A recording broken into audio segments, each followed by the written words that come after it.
And Russia's finance minister is calling for the International Monetary Fund to be reformed and for other world financial institutions to adapt to the changing economic situation. Alexei Kudrin was speaking at the Economic Forum in St. Petersburg. Delegates from more than 70 countries have been gathering there discussing the world's post-crisis financial architecture. Established in 1997, the annual conference has been dubbed, in fact, the Russian Davos, after the yearly financial event held, of course, in a Swiss ski resort. Well, RT's Oksana Boyko reports now from St. Petersburg. The Kremlin, for a number of years now, have been saying that the existing financial system is simply prone to crisis because it is distorted in favor of the United States and its partners, and it needs to be made more balanced and transparent, as well as to serve interests of all major players. We must seriously and boldly raise the issue of turning the IMF into a proper representative of key world economies. And power should be distributed in proportion to the size and importance of the national economies. There is no such thing at the moment. For now, the US is represented by 15% of votes, and China's participation is less than that of some EU members, such as Switzerland or Belgium.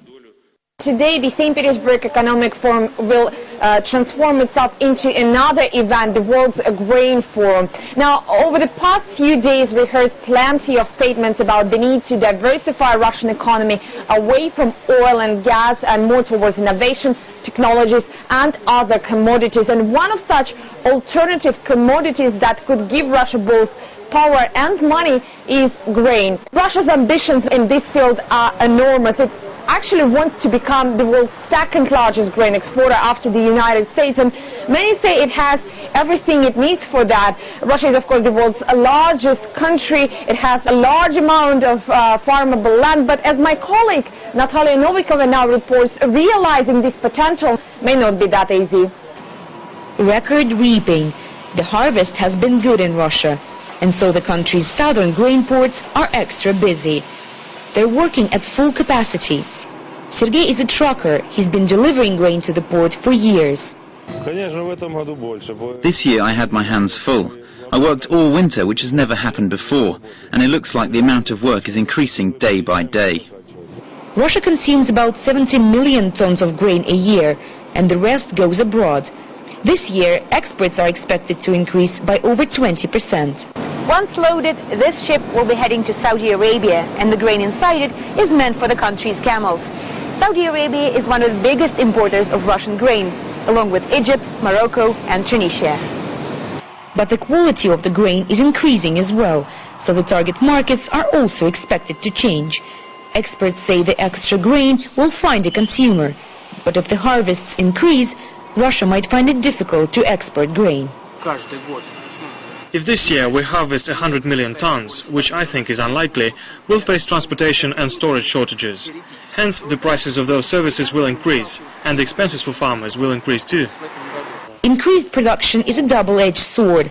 The more grain Russia pumps onto the international market, the more depressed the price, and so farmers could lose out in a bumper harvest.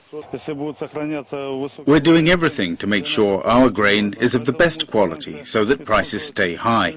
We also managed to increase our harvest with the use of new fertilizers. We only sell grain for export, so we're highly dependent on world prices. The record harvest means everyone, from the farmer to the docker, is working harder, making sure nothing is wasted. Natalia Novikova, RT, Novorossiysk, in the Krasnodar region. At the moment, Russia exports its grain to over 50 countries, and most of these countries are represented here at this forum in St. Petersburg. And among many measures they are going to discuss today is a possibility of creation of a grain cartel similar to OPEC that would regulate grain exports, set pricing policies, and maintain the quality of grain exports.